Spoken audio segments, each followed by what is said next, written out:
Hello à tous, je vous retrouve aujourd'hui pour vous parler d'un livre que j'ai terminé hier qui s'appelle Corvée de sexe, pourquoi les femmes se forcent encore, de Maëlys Castet aux éditions Albin Michel. Donc c'est un essai féministe sociologique. Je vais vous lire le résumé. Dans le cabinet de la sexologue Maëlys Castet défilent des femmes de tout âge et de tout milieu, souffrant d'un mal mystérieux, une libido à zéro. Ce n'est pourtant pas faute d'y mettre du leur, malgré, bon gré mal gré. Une fois le linge plié et la vaisselle rangée, elles remettent le couvert à l'ancienne au rythme des pulsions de leurs compagnons. Et de la vie générale, le problème est leur absence de désir et non cette situation. Pourquoi au XXIe siècle, nonobstant #MeToo, les femmes se forcent-elles encore ? Levant le voile sur un sujet de société essentiel, l'autrice brise l'un des derniers tabous, celui du sexe sans envie, avatar moderne d'un devoir conjugal qui a la dent dure et continue de broyer les femmes, génération après génération. Un texte nécessaire porté par une plume insolente et un humour corrosif qui écorche les discours savants sur la sexualité et donne un coup de pied dans la fourmilière du patriarcat et de nos idées reçues. Alors, j'ai adoré ma lecture. Je conseille vraiment à toutes les femmes de lire ce livre parce que c'est important de savoir que vous n'êtes pas seule. Je pense que beaucoup de femmes ont connu une fois dans leur vie, moi comprise, un conjoint avec qui c'était une corvée d'aller dans la chambre à coucher. Je vais vous lire quelques citations que j'ai trouvées très percutantes du livre. Mais avant ça, je voulais dire que c'est vraiment un essai très intéressant à lire. Elle va nous dire ce qui se passe également dans le milieu de la sexologie par rapport à d'autres personnes avec qui elle a pu travailler, d'autres personnes qu'elle a rencontrées. Et nous va nous montrer que même dans ce milieu-là, c'est pas forcément... faut trouver la bonne personne. C'est comme avec les médecins. Faut trouver la bonne personne qui va pas dire des âneries à tout va. Elle va foutre un coup de pied dans le fait qu'à chaque fois qu'il y a un problème comme ça dans la chambre à coucher, c'est toujours le problème de la femme, c'est jamais celui de l'homme, mais il y a souvent des questions à se poser, et pas forcément du côté de la femme. Donc je vais vous trouver les quelques petites citations. Donc ça va être vraiment une petite vidéo, un petit avis où je donne des citations parce que j'ai pas trop l'habitude de donner mon avis sur des essais, je l'avoue. Donc je vois pas je vois pas quoi vous raconter si ce n'est vous montrer avec des citations du livre ce qu'il peut en sortir. Donc la première citation, une fois dans leur rang, j'ai, comme elle, à nommer, quand une femme dit non, c'est non.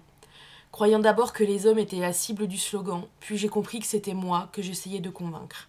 Comme un mantra, dans l'espoir de finir par croire que c'était recevable, légitime, de penser ce projet insensé, dire non. Je n'étais d'ailleurs sûrement pas la seule à me cacher dans la foule pour m'entraîner à le sortir, ce mot terrifiant, histoire d'en avoir le courage le jour où j'en aurais besoin. Non, ça paraît insensé qu'il soit si difficile à sortir, ce mot.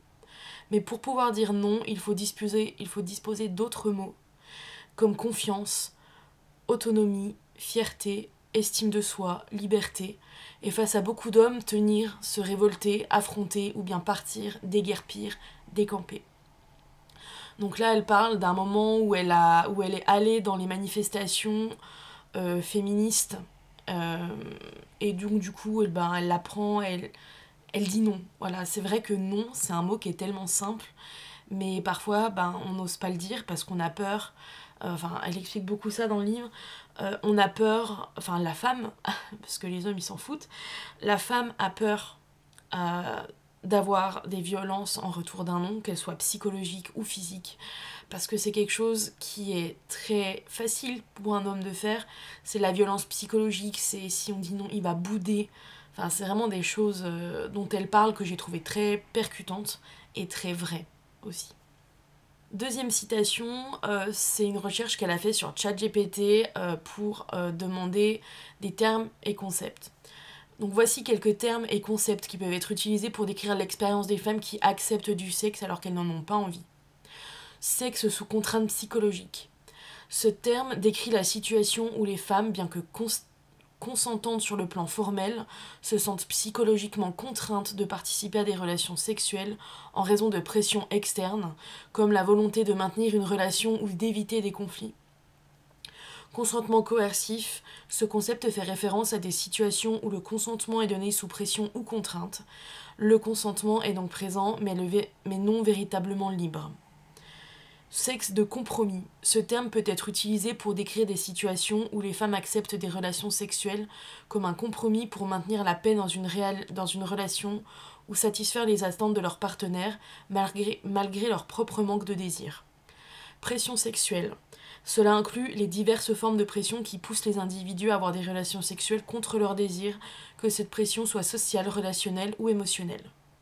Sexe non désiré. Ce terme met l'accent sur le fait que l'activité sexuelle n'est pas désirée mais est réalisée pour d'autres raisons, souvent liées à la dynamique de la relation ou à des attentes externes. Ces termes et concepts visent à mieux comprendre et articuler les défis et les pressions auxquelles sont confrontées les femmes dans leurs relations sexuelles. Ils soulignent la différence entre le consentement véritable et le consentement donné sous pression ou contrainte. Donc ce n'est pas parce que la personne va abdiquer et dire oui que ça va être consenti. Je pense que ça c'est quelque chose que dans les relations que les gens n'arrivent pas à prendre en compte jusqu'à ce que ça leur arrive et qu'ils ouvrent les yeux sur ce qui se passe. Quand on voit qu'une personne n'a pas envie, qu'on insiste et que du coup l'acte en lui-même est vraiment... Enfin, après, ça engendre beaucoup de choses comme des réflexions sur de la... T'es frigide, des choses comme ça. Elle les a citées également dans le livre, ces exemples-là. C'est important de savoir que c'est pas normal. Voilà. Et ce n'est pas une maladie, une baisse de libido, une frigidité. Je sais même pas si j'ai correctement dit le mot. Mais c'est vraiment important de se rendre compte de ça. Et donc ça veut dire qu'il y a un problème. Et non, mesdames, le problème, c'est pas vous. Pas forcément. Ça peut, mais pas forcément. Tout dépend. Et si mentalement, on en arrive à ce niveau-là, c'est qu'il faut faire quelque chose. Ici, je vais vous lire la citation d'une femme qui a justement appris à dire non.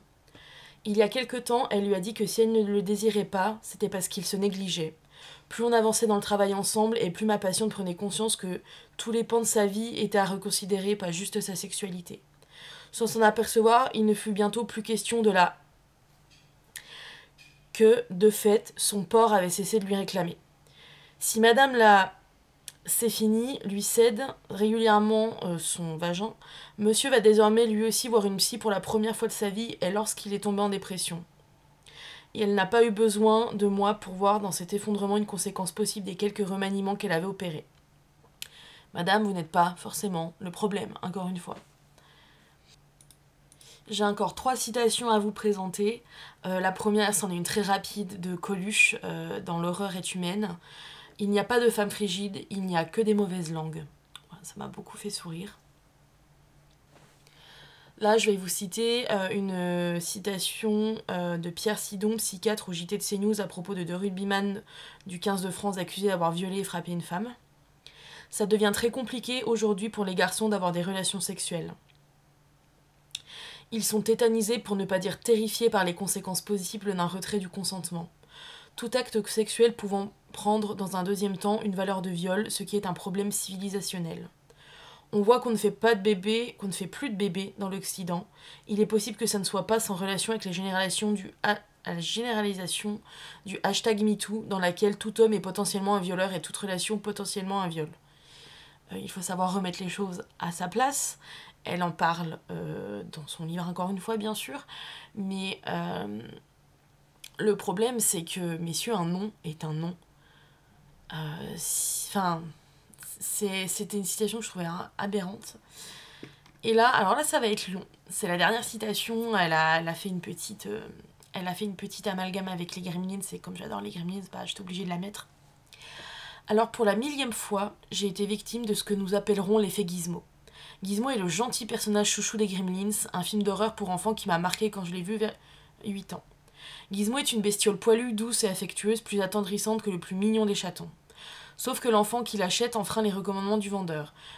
En gros, ne pas l'exposer à la lumière, ni le mouiller, ni lui faire boire de l'eau. Gizmo se met alors à se multiplier. Ses clones deviennent des cocons visqueux, puis des monstres odieux qui foutent le bordel dans la ville et finissent broyés dans un mixeur ou explosés dans un micro-ondes. Pour résumer, si Gizmo avait l'air sympa, il ne fallait pas grand-chose pour que ses copies diaboliques vous dégueulassent la cuisine.